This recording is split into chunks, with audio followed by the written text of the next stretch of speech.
존경하는 부산 시민 여러분, 박형준 시장님과 하군수 교육감님을 비롯한 관계 공무원 여러분, 그리고 선배 동료 의원 여러분 반갑습니다. 건설교통위원회 서지현 의원입니다. 본 의원은 의안번호 116번 부산광역시 5개 광고물 등의 관리와 5개 광고 산업 진흥에 관한 조례 일부 개정 조례안에 대한 반대 의견을 개진하고자 이 자리에 섰습니다. 부산의 하늘과 풍경을 뒤덮어버린 정당 현수막, 정책에 대한 홍보와 소통을 위한 표현의 자유라는 순기능도 있지만 그 방식이 시민의 편익과 안전을 위협한다면 규제와 개선이 반드시 필요하다는 의견에 본 의원은 그 누구보다 공감하고 동의합니다. 그러나 우리는 입법기관입니다. 단순히 보여주기식으로 선언적인 메시지만을 던져서는 안 됩니다. 실제 시민들의 삶을 개선시키고 지킬 수 있는 약속과 무거운 책임이 함께해야 합니다. 하지만 본 조례에는 다음 4가지의 고민할 지점이 존재합니다. 이에 본 의원은 본 조례 개정안을 반대하며 대안을 제시하고자 합니다. 첫째, 본 조례에는 처벌 규정이 없습니다. 철거를 강제할 수 없다로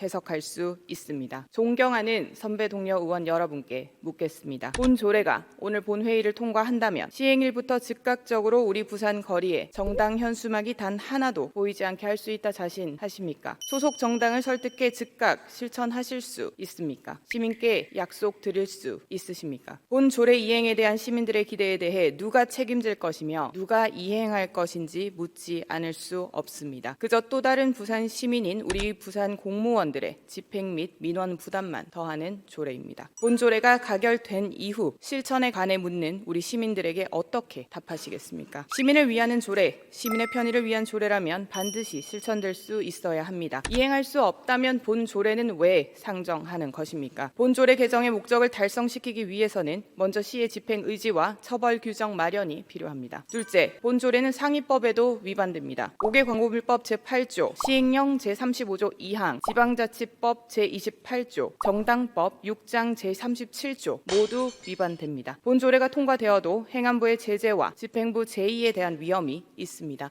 행정력 낭비입니다. 행안부가 인천시를 통해 제기한 조례 집행정지 가처분 신청은 기각되었지만 이는 현수막 철거 이행에 관한 내용입니다. 조례 무효 확인 소송은 여전히 진행 중입니다. 우리는 지방의회입니다. 상위법과 헌법이 규정하는 틀 안에서 입법 활동을 펼쳐야 합니다. 아무리 목적이 좋다고 한들 우리는 법을 준수해야 하는 기관입니다. 그저 선언적이고 상징적인 의미를 위해 개정을 강행한다면 우리는 향후 집행부의 예산 및 사업 시행에 있어 발생하는 절차 미이행, 상위법 위반 등에 대해 제대로 견제할 수 없을 것입니다. 상위법을 위반한 조례를 강행한 의회가 집행부의 법령 위반, 절차 위반에 대해 이중잣대를 댈 수는 없는 것입니다. 시민을 위한 일이니 의회는 되고 집행부는 불가하다는 방침은 있을 수 없습니다. 상위법에 한계가 있다면 개정부터 제한해야 합니다. 그것이 절차입니다. 원칙과 절차를 따라 중앙정부를 향해 지방정부의 권한 및 위임 확대를 요청하고 필요한 상위법 개정을 요청하는 것이 먼저입니다. 셋째, 본 조례에는 예외 규정이 있습니다. 본 조례는 예외적으로 의례적 인사기간은 규제를 적용하지 않습니다. 하지만 의례적 기간에 대한 구체적 규정은 없습니다. 통상 설날, 추석 등의 명절과 3.1절, 광복절 등 5개의 국경일, 어린이날, 스승의 날 등 53개의 법정 기념일, 수능, 연말, 연시, 개학과 졸업과 같은 의례적 인사를 위한 각 날짜 전후 2주간의 개시 기간과 선거 기간까지 합한다면 조례에서 제시하는 한계동 현수막 1개에 대한 예외 기간은 365일, 1년 내내가 될 것입니다. 시민의 일상을 보호하겠다 말씀하십니까? 미관 저해를 막겠다 하십니까? 그렇다면 의례적 기간까지 분명히 명시해야 할 것입니다. 처벌 규정 없이 해석에 따라 제재를 가할 수 없는 모호한 예외 규정을 남겨둔다면 본 조례 개정의 의미는 없습니다. 필요한 내용이라고 해서 의도가 좋다고 해서 시민들이 원한다고 해서 실효성도 없고 법과 원칙을 어긋나고 예외 적용으로 효과성도 나은 조례를 상정하는 것이 과연 의회의 역할이겠습니까? 마지막으로 본 조례는 다양성 훼손, 정당 간의 경쟁 심화, 그리고 불공정 시비 요인이 존재합니다. 부산 16개 구군의 행정동은 205곳입니다. 부산에서 주로 활동하는 정당은 5개 이상입니다. 조례에서 제시하는 지정 게시대는 부산 전역 총 3,607개입니다. 그중 강서, 동구, 지부, 사하구만이 별도의 정치 게시대를 갖추고 있습니다. 지정 게시대는 대부분 유료이며 사전 예약 및 추첨 등의 절차가 존재합니다. 정당 메시지를 내기 위해 지정 게시대가 필요한 구군의 정책 홍보나 민간 기업 및 병원 등의 홍보 권리를 우리는 침해해도 된다는 것입니까? 오히려 경쟁의 심화, 다양성 훼손을 불러일으키는 지점입니다. 그렇다고 해서 정당 현수막을 위해 정치 게시대를 추가 비용을 들여 설치하는 것도 시민들의 민생에 쓰일 수 있는 기회 비용을 잃을 수 있다는 점을 우리는 고민해야 합니다. 시민들의 불편함을 공감하고 더 나은 부산을 위해 함께하는 마음으로 본 의원은 한 명의 정당인으로서 주어진 표현의 자유와 권리를 시민을 위해 사용하는 자세를 앞장서 보여주는 것이 지금의 과제라고 생각합니다. 그저 선언적인 메시지 혹은 관례에 따라 혹은 정무적 판단에 따라 행정력 낭비와 부대의회의 불명예를 안길 수 있는 조례를 통과시킨다면 시민의 불편감은 아무런 개선 없이 논란만 가득한 사례로 남을 것입니다. 부산시의회는 무분별한 정당 현수막 난립을 개선할 수 있도록 실질적인 대안과 실천할 수 있는 환경, 더하여 정당 간 소통 협의체부터 마련하는 것이 우선입니다. 구체적 현수막 가이드라인을 제시하고 모범적으로 앞장서 실천한다면 충분히 개선할 수 있습니다. 지금 중요한 것은 여러 위반 소지와 실효성 논란의 여지가 있는 명분과 실리 모두 잃은 조례를 발의하는 것보다 성숙한 정당과 정치인으로서 시민들께 불편함 해소를 약속드리고 그 변화를 진정성 있게 실천하는 것입니다. 진정 시민과 부산을 위하는 마음이라면 이번 추석 연휴부터 우리 부산시의회 소속 의원들께서 자진 철거라는 선진적 모범을 보여주십시오. 그 진정성을 보여주십시오. 다수 여당 의원님들의 선진 사례가 현수막 공해 없는 부산이라는 전국 우수한 사례로 상위법 개정을 이끌 수 있을 것입니다. 조례의 정당성도 마련할 수 있을 것입니다. 이에 다시 한번 존경하는 선배 동료 의원 여러분께서 원칙과 절차에 따라 본 조례안의 실효성과 보완해야 할 사항을 깊게 판단해 주시길 요청드리며 반대 토론을 마치도록 하겠습니다. 끝까지 경청해 주셔서 감사합니다.